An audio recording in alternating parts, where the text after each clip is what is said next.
අද වීඩියෝ එකෙන් අරන් ආව Toyota Race hybrid එක. Dawn hits the skyline, putting the silence to rest. Pavement is shaking, rhythmic and low. Watch the horizon, let the energy grow. Feel the ground shift. Earth waking up with the lighting drift. Deep in the core, it's a golden sound. The whole world moving underneath ground. අද video එකෙන් අරන් ආව Toyota Race hybrid එක. Toyota Race එක ඊට පස්සේ Daihatsu Rocky එක මේ දෙකම එකම වාහනේ. වෙනසක් ඇත්තෙම නෑ අතට. වටේ ලුකිය මේ වගේ බලා ගන්න පුළුවන්.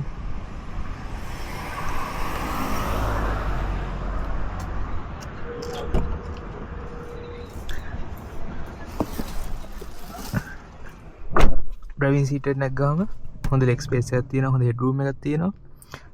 මේ වගේ මල්ටි ෆන්ක්ෂන් ස්ටියරින් වීල් එකක් හම්බ වෙනවා. මේකේ ක්‍රූස් කන්ට්‍රෝල් ඒ වගේ එන්න ඕන ඔප්ෂන් ඔක්කොම එනවා. මේ සයිඩ් එකට ආවම අපිට ට්‍රැක්ෂන් කන්ට්‍රෝල් ඔන් ඔෆ් කරන ඒවා ලේන් ඩිපාර්චර් ඒ ටික හම්බ වෙනවා. ඊට අමතරව මේ S පැඩල් කියන ඔප්ෂන් එක හම්බ වෙනවා. ඒ කියන්නේ සිංගල් පැඩල් ඩ්‍රයිව් කරන්න පුළුවන් මේ වාහනේ. ඔයාලට ඇක්සිලරේටර් එකකින් විතරක්ම ඩ්‍රයිව් කරන්න පුළුවන්. ඇක්සිලරේටර් එක පාගගෙනම හිටියම වාහනේ යනවා. ඇක්සිලරේටර් එක කකුල ගත්තාම වාහනේ බ්‍රේක් කරනවා. අපිට බ්‍රේක් එක වැඩි යූස් කරන්න නැතුව S පැඩල් ඔප්ෂන් එක යූස් කරලා වාහන ඩ්‍රයිව් කරන්න පුළුවන් මේ වාහනේ. ඊට අමතරව 1000 ටර්බෝ එකත් එක්ක බැලුවහම මේ හයිබ්‍රිඩ් එකේ පොඩි වෙනසක් තියෙනවා. මේකේ පාකින් එක රිවර්ස් එක නියුට්‍රල් එක ඩ්‍රයිව් එකෙන් පස්සේ B කියලා ඔප්ෂන් එකක් තියෙනවා, ගියර් බොක්ස් බ්‍රේකින්. අපිට 1000 ටර්බෝ එකේ ආවේ මේක මැනුවල් විදියට shift කරන්න ප්ලස් මයිනස් විදියට. මේකේ ඔප්ෂන් එක එහෙම නෙවෙයි තියෙන්නේ, මේකේ B විදියට හම්බෙන්නේ.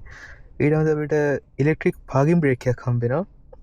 අපිට 1000cc ටර්බෝ එකේ ආවේ මෙතන කන්වෙන්ෂන් ලිවර් එකක් විදියට. ඒක ඉලෙක්ට්‍රික් මේ පාකින් බ්‍රේක් එකක් වෙලා තියෙනවා. බ්‍රේක් හෝල්ඩ් ඔප්ෂන් එක හම්බ වෙනවා.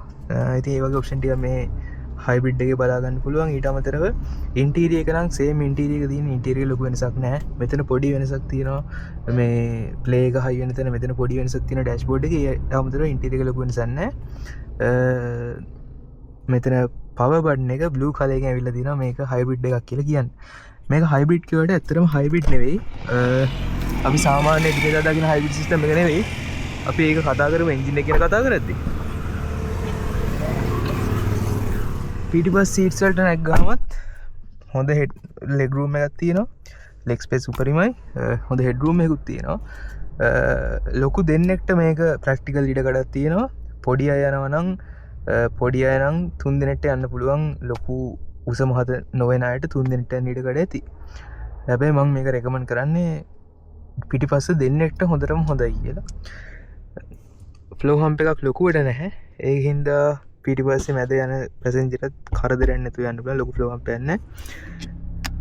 මෙතන USB charging outlet දෙකක් බලා ගන්න පුළුවන්. ඊට අමතරව මේ ඔක්කොම ෆිනිෂ් කරලා තියෙන්නේ hard plastic වලින්.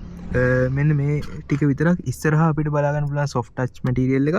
ඒ පිටිපස්සෙත් ඒ ටික hard plastic එකෙන් තමයි ෆිනිෂ් කරලා තියෙන්නේ. ඉතින් ඒ වගේ දේවල් ටික තමයි මේක කතා කරන්න තියෙන්නේ. අපි ඔහොම පිටිපස්ස බලමු boot capacity එක කොහොමද කියලා.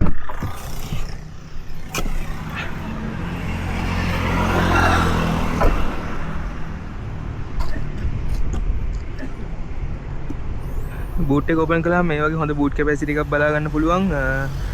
මේ වාහනේ ප්‍රැක්ටිකල් බූට් කැපැසිටි එකක්. ඊට අමතරව මේ ටික ඔස්සලා බැලුවා අපිට මේකේ ස්පෙයා වීල් එකක් හම්බෙන්නේ නැහැ. ටයර් රිපෙයාර් කිට් එක මෙතන නෙමෙයි අපිට මේක හම්බෙන්නේ. මෙතන හම්බෙනවා මේකේ බැටරි එක 2A බැටරි එක මෙතන තමයි බලා ගන්න හම්බෙන්නේ. පිටිපස්ස තමයි මවුන්ට් කරලා තියෙන්නේ. ඉස්සරහා ඊට නෑ ඉන්වර්ටර්ස් ටිකයි ඊටකත් එක ඉස්සරහා ඊට මදි. ඒකින්ද මෙතන තමයි 2A බැටරි එක මොඩ්ලා තියෙන්නේ. ටයර් රිපෙයාර් කිට් එකයි හුලම් පොම්පේ ඒ ටික අපිට මෙන්න මෙතන සයිඩ් එකේ බලා ගන්න පුළුවන්. තව දෙයක් මේ වාහනේ weight එක අඩු කරන්න මෙන්න මේ ඩිකි දොර මේ ඩෝ එක සම්පූර්ණයෙන් ප්ලාස්ටික් වලින් තමයි ෆිනිෂ් වෙලා එන්නේ. ඉතින් ඒකෙන් මේගොල්ලෝ මේ වාහනේ කොස්ට් එක පුළුවන් තරම් අඩු කරලා වාහනේ weight එකත් අඩු කරලා තෙල් ඉතුරු කරන විදියට හදන්න උත්සාහ කළා කියලා තමයි කියන්නේ. හැබැයි මම නම් දකින්නේ අලුත් ගොඩක් වාහනවල මේ වගේ ප්ලාස්ටික් අයිටම් ගොඩාක් යූස් කරලා මේ වාහනේ ක්වොලිටි එක අඩු කරලා ඒගොල්ලෝගේ වියදම අඩු කරගෙන ඉල්ලත් තමයි මම නම් දකින්නේ. හැබැයි ඉතින් කම්පැනි එකෙන් නම් කියන්නේ මේක නිසා ගොඩක් ෆුවල් ඉතුරු වෙනවා කියලා.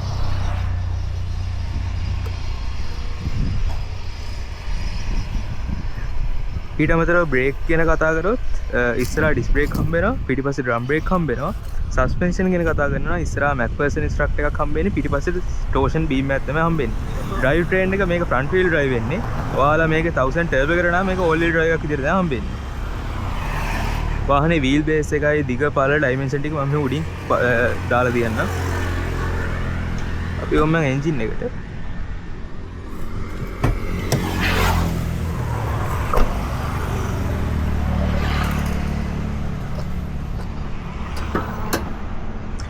මේක එන්ජින් එක වෙලා තියෙන්නේ 1.2 ලීටර් එන්ජින් එක. ඉතින් 3 සිලින්ඩර් එන්ජින් එකක් හම්බෙන්නේ.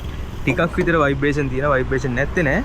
හැබැයි මේක එන්ජින් එකෙන් ඩිරෙක්ට් ටයර්ස් වලට පවර් එක දෙන්නේ නෑ. එතකොට මේ එන්ජින් එක වැඩ කරන්නේ හැම වෙලාවෙම ජෙනරේටර් එකක් විදියට. මේ එන්ජින් එක කිසිම විදියකින් වාහනේ ඩ්‍රයිව් කරන්න ඩිරෙක්ට් සම්බන්ධ වෙන්නේ නෑ. මේක සම්බන්ධ වෙලා තියෙන්නේ මේක වැඩ කරන්නේ සම්පූර්ණයෙන්ම ජෙනරේටර් එකක් විදියට. ඉතින් මේකෙන් මේක සීට් එක පිටිපස්ස තියෙන බැටරි එක ලිතියම් අයන් බැටරි එක charge කරනවා මේ එන්ජින් එකෙන් ඒ දෙන charge එකේ බැටරි එකෙන් power එක මෝටර් එකකට අරන් මෝටර් එකක් කරා තමයි මේක රෝද කරගන්නේ. ඉතින් එහෙම සිස්ටම් එකක් තමයි මේක පාවිච්චි කරන්නේ. ඉතින් දිගටම එන්ජින් එක වැඩ කරන්නේ නැහැ. බැටරි එක charge කළාන් පස්සේ එන්ජින් එක off වෙනවා. ඊට පස්සේ මෝටර් එකෙන් රෝද කරගනවා. අපි ගොඩාක් high speed drive කරනවා නම් දිගටම එන්ජින් එකෙන් මෝටර් එකට කරන්ට් එක දිගටම දෙන හින්දා දිගටම වාහනේ start එකේ තියෙනවා. ඉතින් මේක ඩයිහෙඩ්ස්ලාගේ තාක්ෂණයක් මේ එන්ජින් එක සම්පූර්ණයෙන් ඩයිහෙඩ්ස් කම්පැනි එක නිෂ්පාදනය කරන්නේ. ඉතින් මේකයි 1000cc එන්ජින් එක ඩයිහෙඩ්ස් කම්පැනි එකම හදන්නේ. ඉතින් මේක ඩයිහෙඩ්ස්ලාගේ e-smart කියන concept එක හදපු වාහනයක්. ඉතින් e-smart තාක්ෂණ තමයි මේ වාහනේ තියෙන්නේ. ඉතින් හොඳ ටෙක්නොලොජි එකක් හොඳ පිකප් එකක් තියෙනවා. එන්ජින් එකේ පවර් එක ගත්තොත් හෝස් පවර් 106ක් මට මතක හැටියට ටෝක් එක 200 ගානක් තිබ්බේ. හැබැයි මේකේ මෝටර් එකේ පවර් එක ටෝක් එක 170 නිව්ටන් මීටර් හම්බ වෙනවා. ඉතින් 170 කියන්නේ හොඳ ටෝක් එකක්. අපි 1000cc එකට ආවොත් 140 නිව්ටන් මීටර් වගේ ටෝක් එකක් තියෙන 1000cc එකේ. ඒකට වඩා පිකප් වාහනයක්. හැබැයි ෆන් ඩ්‍රයිව් කරන්න කැමති කෙනා ටර්බෝ සවුන්ඩ් එකට ඒ ෆන් එකට ආස නම් මැනුවල් ගියර්ස් චේන්ජ් කරන්න කැමති නැහැ. ඉතින් මම රෙකමන්ඩ් කරන්නේ ටර්බෝ එකට යන්න කියලා. ඉතින් මම මේ එන්ජින් එකේ විස්තර ටික ඔක්කොම මේ සයිඩ් එකෙන් දාන්න. මොකද මට මේකේ A to Z RPM එකේදී මොන RPM එකේද මේ ටෝක් එක හම්බෙන්නේ මේ හෝස් පවර් ගන්න හම්බෙන්නේ කියලා ඇත්තටම මතක නැහැ. මම මේ වීඩියෝ එක ඇත්තටම ටිකක් කලබලෙන් හදිස්සිය කරගෙන යන වීඩියෝ එකක්. ඉතින් ඒකින්ද මම ඒ ටිකත් සයිඩ් එකකින් දාන්න. ඊට අමතරව මේකේ ග්‍රේඩ්ස් වලට අනුව එන ඔප්ෂන් වල වෙනස්කම්, ප්‍රයිස් එකේ වෙනස්කම් ඒ ටිකත් මම වීඩියෝ එක අන්තිමටම දාන්නම්. ඉතින් වීඩියෝ එක අන්තිම වෙනකන් ඉන්න මම ඒ ටිකත් ඒ වීඩියෝ එක අන්තිමටම දාන්නම්.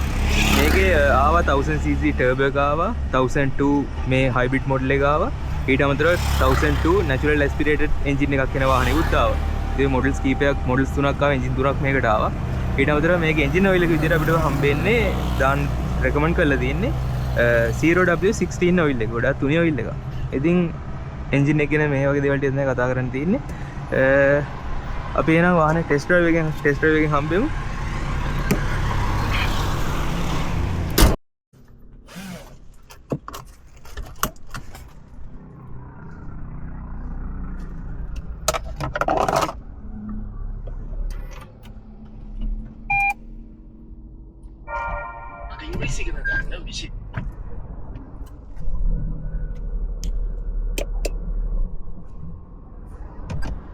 මම අර කලින් කිව්වා වගේ මේ වාහනේ හැම වෙලාවෙම මෝටර් එකෙන් රන් වෙන නිසා 170 නිව්ටන් මීටර් ටෝක් එක හොඳට ඇඟට දැනෙනවා.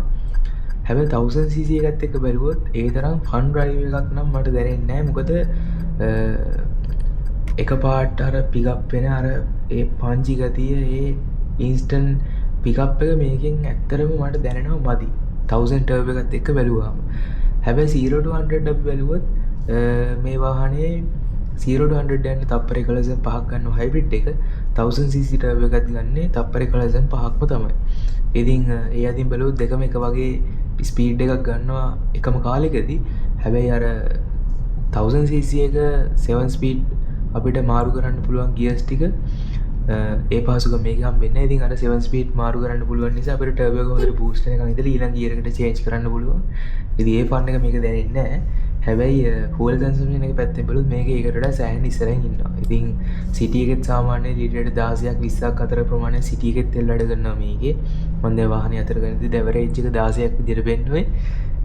ඉතින් ෆුවල් කන්සම්ප්ෂන් එක පැත්තෙන් මේක ගොඩක් ඉස්සරහින් ඉන්නවා. ඒකට වඩා මොකද 1000 ටර්බෝ එක මම යූස් කරලා දිනවා පර්සනල්. ඉතින් සාමාන්‍ය 1000 ටර්බෝ එක වැඩ කරන ලීටර් 8ක් විතර අඩු වෙනවා ට්‍රැෆික් එකේදී. ඇවරේජ් එකක් සාමාන්‍යයෙන් 12ක් විතර තමයි පෙන්වන්නේ. 10 12 අතර තමයි ඇවරේජ් එක පෙන්වන්නේ. හැබැයි අවුස්ටේෂන් 1000 ටර්බෝ එක කරන ලීටර් 18ක් 20ක් විතර. හැබැයි මේකත් අවුස්ටේෂන් සාමාන්‍ය 20 22 වගේ තමයි කරන්නේ. 18ට විතර මේකත් අඩු වෙන්න පුළුවන්. මොකද අපි හයිවේ එකට දැම්මම හයිවේ එකේදී අපි 100ට මේ යද්දි වාහනේ දිගටම එන්ජින් එකට වැඩ කරන්න වෙනවා. ඉතින් එන්ජින් එක high RPM යනවා. ඒ අවශ්‍ය ඉලෙක්ට්‍රිසිටි එක ජෙනරේට් කරගන්න. ඉතින් ඒ නිසා හයිවේ එකේදී මේකේ ලොකු ෆුවල් කන්සම්ප්ෂන් එක බලාපොරොත්තු වෙන්න බෑ. හැබැයි ඒත් 1000cc එකට වඩා ඉස්සරහින් මේක ඉන්නවා. හැබැයි ගොඩාක් ඉස්සරහින් බලාපොරොත්තු වෙන්න බෑ. හැන්ඩ්ලින් ගැන කතා කළොත් හැන්ඩ්ලින් නරක නෑ. ඕවරෝල් හොඳයි හැන්ඩ්ලින්. ඉතින් මේ වගේ දේවල්ට මේ කතා කරන්න තියෙන්නේ. ඉතින් ලංකාවේ බදු ක්‍රමෙත් එක්ක මම රෙකමන්ඩ් කරන්නේ ඔයා රේස් එක කරනවා නම් එක්ක 1000cc ටර්බෝ එකට යන්න නැත්නම් 1002 හයිබ්‍රිඩ් එකකට යන්න. මොකද 1002 natural aspirated එක ඒ තරම්ම ගෙවන ගානට වටින්නේ නැහැ.